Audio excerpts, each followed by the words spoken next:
So in a previous video, what I did was try to calculate the change in electric potential due to a charged rod. And so what I did, here's my charged rod right here, and I wanted to, it's a 1 meter long rod. I wanted to go from 1.2 centimeters away to 1 centimeter away, so close to the rod, a change in potential. And the first way I did this was to use this, right? This is the approximate electric field due to a charged rod, and then I can use this as my definition of the change in potential. And it's not that big of a deal because I'm only moving in the r direction, and I have a 1 over r, so this becomes this integral becomes 1 over r dr, which you can integrate and you get natural log, and it all works. You get a nice change in potential right there. Now, but what if you want to find the potential with respect to infinity? So we know the potential due to a point charge is, I didn't write that over here, let me write that. So V point charge is with respect to infinity, 1 over 4 pi epsilon naught Q over R, right? And so if you want to get something like that for this rod, it doesn't work because you're going to get the natural log and you do the integral, but one of these points would be infinity and you'd get a bad thing, right? So it doesn't work. And the reason that doesn't work is because the electric field due to the rod, this expression is only true when you're close to the rod. And if you get to really far away, it's not true. But if you use this expression for the rod, which does not take any approximations, it really just finds the electric field by adding up all these points, the electric field due to a bunch of points, and you get a vector value. And then if you integrate that over this, it's a little bit more complicated integral, but it does work, and you can go from infinity to A or infinity to B, and it does give the right answer. And then finally, I did it one other way. I broke up the rod into a bunch of pieces and found the potential with respect to infinity due to each one of those pieces, and it worked there too. Okay, but I'm going to do it a different way today. So I am going to do this. Here's the deal. I'm going to turn off this camera. Suppose I have my charged rod, and I want to find the electric potential at that point right there. And so before, I started at infinite distance away, and I moved in, and I even did this numerically. I did this numerically by breaking this into small pieces, and then I know the electric field at some distance, and I can find delta R, and then I can do E dot dr for each piece, and then do another piece, another piece, another piece, another piece, and it worked. But what if I did this? What if I wanted to start way over here at infinity and come in this way? Well, the electric field is conservative, so the path shouldn't matter. So I actually could do this. I could go from here where the potential is 0 at infinity, and all the way over to this point where the electric field and the potential are 0. So this is no change in potential because they're both at infinity. I mean at 0 volts. And also because the electric field is 0 along this path, I'm an infinite distance away, and then come down here. So the point is, if I start from this position, I'll call it position A, or position B, and I integrate, I should get the same potential at that point right there. And that's what I wanted to do. So this path is easy because I can just calculate the electric field. I know the electric field. I know that as a function. It's this. I can even make that a vector. And so I can do E dot delta R along that path. But what if I want to use this path? Well, now I can't use that function. I can't use this because this is the electric field due to a rod only if you're in the center of the rod along the that direction. So if I'm right here, how do I find the electric field due to that rod? Well, it'd be pointing like this. And then right here, it'd be pointing like that. So it changes magnitude and direction. And so I actually have two parts. Number one, find an expression for the electric field anywhere, and then do delta V for these tiny little pieces is going to be negative E dot delta R, where I break this into p sizes again. I start from some large distance, not quite infinity, and I move closer and closer. So I want to get the same change in potential I got before, which I can't remember what the value was. I think I got I think this is at 1 centimeter. We'll check this. V was equal to 1592 volts or something like that. And we want to do that the same thing going up here. And in fact, once I build my model, I can go either way. So the very first thing is to make a function that calculates the electric field at any place, right? So if I put this at the center of the origin, and here's my, I call this RO for observation location. Yeah. Then I want to be able to find E as a function of RO. And so what I put in any vector location, I get a vector field back. And to do that, I'm going to take this rod and break it into N pieces. And each one of those N pieces is like a point charge. And then to find the electric field at this place, I'm going to take the electric field due to this point charge, this point charge, this point charge, and add them all up. And then that will be my function. And then I can go over here and find my change by potential by doing E.dr. So there's a lot of stuff we got to do. Okay, so let's get started. I actually started before you just to make things quicker. I've already got a little starter program here for us to look at. Okay, so this is my function that takes a rod of length 1 meter, total charge 20 nanocoulombs, which is what I had before, and I break it into 10 pieces and I calculate the electric field anywhere. So let me just step you through this program and so we can see how it works. Let me make that a little bit bigger. Is that too big? I don't think that's too big. Okay, yeah, because we're not gonna be printing out any visual stuff. So I have a function. This is a function in Python. I define it as ER for the electric field due to the rod, and I input RO. So I give it an RO value. So that's my input value. And then this is the length of the rod and the charge of the rod, the number of pieces in the rod. Now the next one right here, I say what's the length of the step length piece of the rod, right? So if I have that into 10 pieces, then each little piece has a length of L over N, and each little piece has a charge of Q over N. Now this is the starting location. Let me switch over here back to the paper so I can show you how this works. Okay, so say I have a rod centered at the origin but in the Y direction. So here's my rod.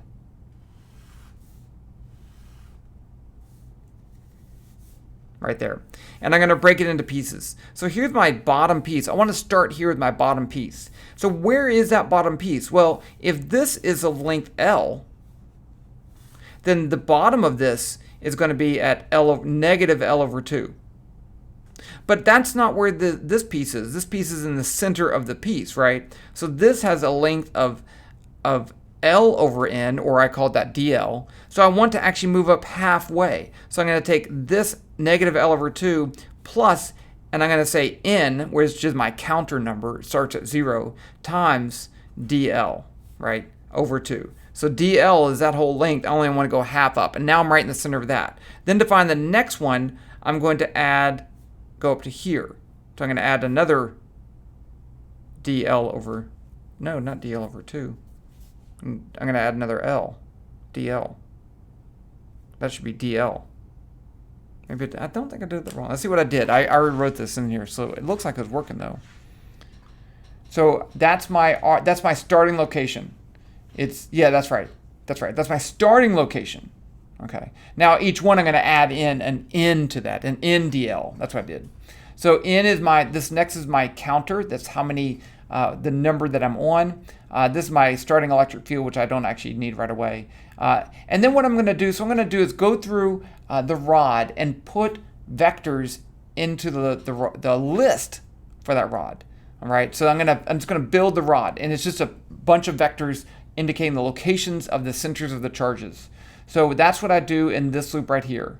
It says while N is less than N, so count up to big N, which I'm starting with off of 10, and then I add this is the location of each piece. There's my starting location plus the N value times this vector 0 DL 0, which moves up in the Y direction. So I've already defined the rod to be in the Y direction.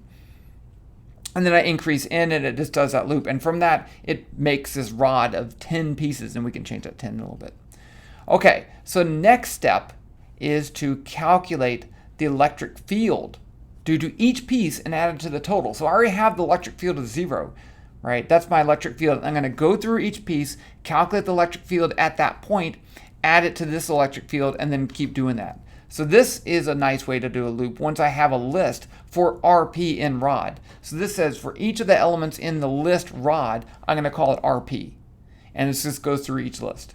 So the first thing to do is to calculate the vector from that part of the rod to the observation location. That's my R. And then this is the electric field due to a point charge, K, Q times the norm R, right? I need that as a vector divided by the magnitude of R squared. And then I add that to the total, and then I just keep doing the whole thing and return that that value E. So it appears to work. If I run this, as you see up here, I get, this is my calculated electric field, 3.6 times 10 to the fourth. And then I do have a small y component because if I have an even number, let's see, wait, if I break this into 10 pieces, it should be 5, 5. There's nothing in the middle. I'm surprised that's like that. Well, it's tiny, right? 10 to the negative 11th and 0. This is the theoretical electric field due to the approximate value 1 over 4 pi epsilon naught 2q over L times R, and they're mostly the same. And then if I increase this to 100 pieces instead of just 10, and I rerun it, I get something that's not even further off. But if I get this up, and I think that has to do with the step sizes and stuff like that. If I go up to 200, yeah, now I'm getting really close, 3.599 compared to 3.6. So I feel pretty comfortable in this calculation. But it's even better, right? Because this returns the vector value of the electric field, and I can go anywhere. And I think what I could do is to plot the value of the electric field along the x-axis for both this and the theory, but I'm not going to do that. I think this is working. So I have, so far, an electric field function that's working. Now what I can do is to say, let's do this. I don't need this. I don't need E theory. I don't really even need that. Let's just turn that off. Okay, so now what I'm going to do is to make another loop. I'm going to say V equals 0. And now I need to start someplace. So I'm going to start R start. No, this is called RV for the potential that I'm going to move.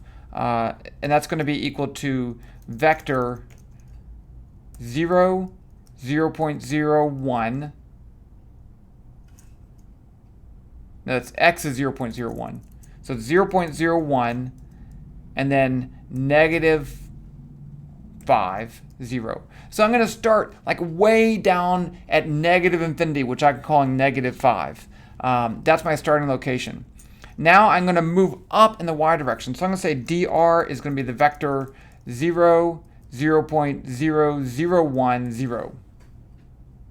That might be too small. It might be too big. I don't know. Okay, now I already have v, right? So now I'm just going to keep moving up until I get to R final. Let's say R final is equal to vector 0.0100. So that's where we're going to end up. So I'm going to say while rv.y is less than, because I'm moving up, rv final.y, do the following. Step 1, calculate the change in potential over that step.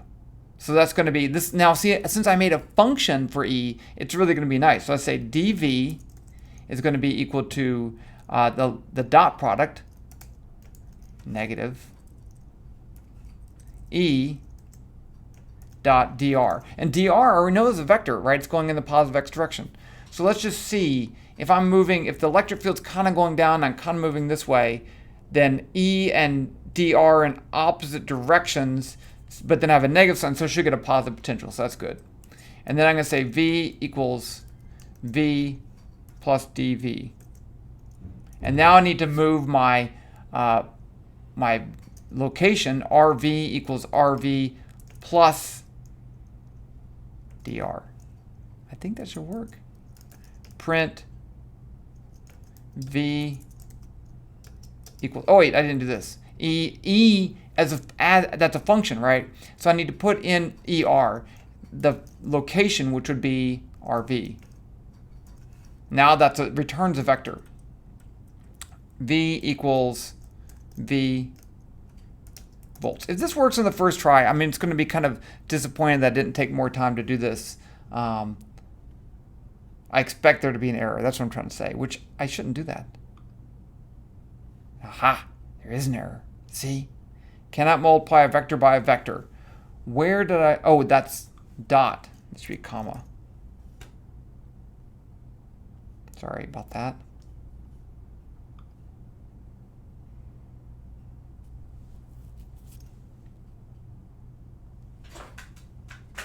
It worked. I really can't believe it worked. Because one, it took a while, right? Because for each one of those little steps, I had to calculate the electric field by breaking that rod into 200 points. So there's a lot of stuff going on here. I think we should probably make a graph or something. Should I plot a graph of something? What would I plot? I could plot V as a function of, let's do that. Let's do V as a function of R, of Y. V as a function of Y as I move in. Okay, so let's just go down here. And before I do my loop, I'm going to say T graph equals graph, title equals potential with respect to infinity, with respect to infinity gauntlet. X title is going to be equal to Y in meters. And then Y title is going to be equal to V volts. And I would just write my units that way. I put them in square brackets. I don't know why I do that. You can do whatever you want. That's just the way I do it. Now I need to make a graph.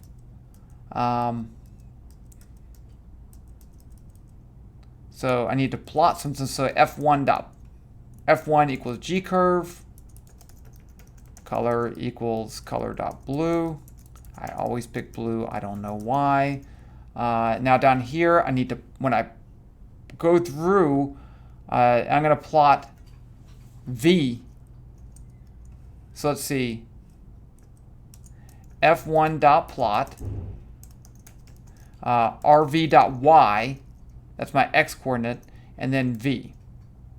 Let's just see if it works. I think it's not going to look super great.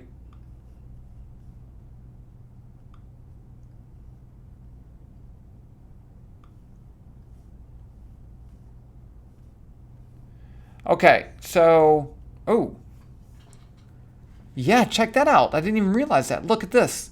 It jumps up here, and then the last part, it doesn't really increase. And now I know why. I'm going to show you. Let's switch back to the paper. See, this is a great example of, look, I didn't even expect this, right? It just happened. But it's legitimate. So let's switch to the paper and let me show you why. Okay, so suppose I'm calculating the change in electric potential and I'm integrating along here. So I'm going up to here, right here. Let's just plot a couple points and draw the electric field. So right here, the electric field is that way. Right here, it's that way. Right here, it's that way. Right here, it's that way. Right here, it's that way. Okay. So now when I go, my delta R is that way, delta R. And so during this step, I'm taking this starting electric field and I'm going E dot delta R. But look, they're almost perpendicular, so it's very small change in potential. But right here, E and delta R, that's E, and that's delta R, they're almost perpendicular. So the dot product of perpendicular components, perpendicular vectors is, if they're exactly perpendicular, would be 0. So when I start getting really close and moving around this area, and so this should happen at around negative 0.5 meters, since this is 1 meter long. So let's see if that's true. Switch back to the paper. And they turn off the camera because it's blocking part of it. So this is right there. It's at negative 0.5 is right there. That's when it starts to curve back. So look, I think that's working. And of course, that depends on my step size, which is pretty small. So I'm pretty happy with this whole thing. Now, the question is, did I start far enough away, right? And it looks like I did. The potential down here is super, super small. I could probably start it even a little bit closer, but I think I picked a pretty good value. So, okay, I think that's good. I think I'm going to stop there. You can check this answer with the potential I calculated in the last video, which I will indeed link down below. So hope you had fun, because you know I did. And I like when I make a little mistake, because it gives me a little bit of excitement, you know. So, okay, there'll be some more videos. See you later.